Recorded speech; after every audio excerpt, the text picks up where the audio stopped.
मित्रों, पश्चिमी राजस्थान के बालोतरा जिले के इस पचपदरा रिफाइनरी जो राजस्व ग्राम बाबरा में स्थित है, सांभरा में, इसका आज विश्व के सम्मानीय नेता आदरणीय नरेंद्र मोदी जी द्वारा लोकार्पण होना था, परंतु कल तकनीकी कारणों से इसका लोकार्पण नहीं हुआ। आज हमारे यशस्वी मुख्यमंत्री आदरणीय बद्रीलाल जी ने इसका निरीक्षण किया और रिफाइनरी में अंदर से पूरी तकनीकी और बाहरी सारी जांच की। उपस्थित वरिष्ठ अधिकारियों की मौजूदगी में, तकनीकी अधिकारियों की मौजूदगी में इसकी जांच की और पाया गया कि जब भी इसमें जो लीकेज हुए हैं उसकी इनके तकनीकी अधिकारियों ने, एसपीजी जी के तकनीकी अधिकारियों ने तुरंत प्रभाव से, शीघ्रता से जो उस पर नियंत्रण किया, वो वाकई काबिल तारीफ है। और करीब 1:55 के आसपास इसमें लीकेजेज हुआ और 2:45 के आसपास इसमें पूर्ण रूप से इन्होंने कंट्रोल कर दिया। उनका ये कहना है कि तकनीकी वजह से ऐसा हुआ है और इसके शीघ्र ही ठीक हो जाने की पूरी संभावना है। हमारे वरिष्ठ अधिकारियों ने, सभी विभाग के अधिकारियों ने भी इसमें पूरा सहयोग किया और ये जो आयोजन होने वाला था उसमें कंपनी और कंपनी के अधिकारियों, हमारे सभी विभाग और विभाग के वरिष्ठ अधिकारियों और स्वयं माननीय मुख्यमंत्री जी ने इस पर पूरी मॉनिटरिंग की। इस पर जो शीघ्रता से, तत्परता से काबू पाया, इसके लिए हम सब उनकी एसपीसीएल के अधिकारियों की, तकनीकी अधिकारियों की, वरिष्ठ अधिकारियों की सराहना करते हैं, धन्यवाद देते हैं। और सरकार के अधिकारियों ने जो इस पर डेडिकेशन के साथ जो काम किया और जो भव्यता होने वाली थी और इस होने वाली दुर्घटना को रोका, किसी तरह की कोई जनहानि नहीं हुई,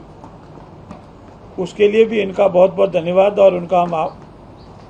विशेष आभार भी व्यक्त करते हैं।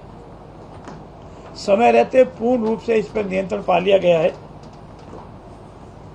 और हमारे यशस्वी मुख्यमंत्री जी ने अंदर से कंट्रोल रूम में कार्यरत जितने भी अग्निशमन अधिकारी है, कर्मचारी है, उनसे भी आपातकालीन परिस्थितियों में किस तरह काबू पाया, इसका पूरी जांच की, बातचीत की और उसके साहस और समर्पण की, जिसमें हमारी 2 4 बेटियां भी थी, उसके साहस और समर्पण की बहुत सराहना की है और उनकी त्वरित कार्रवाई के लिए माननीय मुख्यमंत्री जी ने भी उनकी सराहना की है। हिंदुस्तान पेट्रोलियम कॉरपोरेशन लिमिटेड ने इसमें जो महारत कंपनी के संतुष्ट होकर के उत्कृष्ट कार्य किया है, उसके लिए भी उनकी कार्य प्रणाली और प्रतिबद्धता का निरंतर होना, जो प्रयास दिया और परिचय दिया, डेडिकेशन बताया, उसके लिए भी उनका धन्यवाद है। और ये सुरक्षा के संबंध में रिकॉर्ड अत्यंत ही सुदृढ़ है।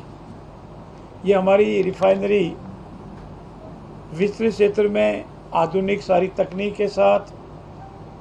और सभी तरह के जो इनके आइटम होते हैं वो एक साथ की शायद सबसे बड़ी रिफाइनरी है। ऐसी स्थिति में उन्होंने हमें यह भी अवगत कराया है कि इसको हम शीघ्र ही, हमारी बड़ी बड़ी टीम के अधिकारी, दूसरी जहाँ भी ऐसी रिफाइनरी, उसके विशेषज्ञों से बुला करके इसका शीघ्र ही यह भी पता लगाएंगे कि छोटा मोटा लीकेज भी हुआ तो क्यों हुआ है। और इस पर रिफाइनरी में जो नुकसान हुआ बहुत ही सीमित क्षेत्र में हुआ। रिफाइनरी बहुत बड़े क्षेत्र में है, लेकिन बहुत छोटे पार्ट पर इसका छोटा सा नुकसान ये बता रहे हैं। और इसके आंकलन के लिए इनकी खुद की टीम, एक्सपर्ट की टीम, बाहर से आई हुई टीम बराबर इसकी जांच कर करके आंकलन भी कर रहे हैं और पूर्ण मरम्मत शीघ्र होने की संभावना है, जिसमें हमारे प्रशासनिक वरिष्ठ अधिकारी भी बराबर मॉनिटरिंग कर रहे हैं। और ऐसी स्थिति में हमें पूर्ण विश्वास है कि वापस शीघ्र ये प्रारंभ हो जाएगी। ईश्वर का भी धन्यवाद, सभी अधिकारियों का भी धन्यवाद कि इस तरह में कोई जनहानि नहीं हुई है और इस रिफाइनरी में कोई बड़ा नुकसान नहीं हुआ है। छोटा एक पार्ट पर जो नुकसान हुआ है उसकी शीघ्र भरपाई हो जाएगी और ये रिफाइनरी तुरंत शीघ्र ही अपने निर्धारित कार्यक्रम के अनुसार कॉमर्शियल प्रोडक्शन भी देगी, ऐसी पूरी संभावना है। धन्यवाद। क्या सवाल इसमें यही था स्टेटमेंट में, ख्याल कोई सवाल किया हमारा का कोई जांच एजेंसी को भी भर दिया गया है, जांच एजेंसी जहाँ तक इसकी जांच का विषय है, सरकारी अधिकारी की जांच का कोई विषय नहीं है, लेकिन एसपीजीएल वाले अपने स्तर पर पूरी जांच कर रहे हैं, एक्सपर्ट से भी करवा रहे हैं और जैसी आवश्यकता होगी भारत पेट्रोलियम कॉर्पोरेशन अपनी ओर से कार्रवाई करेगा।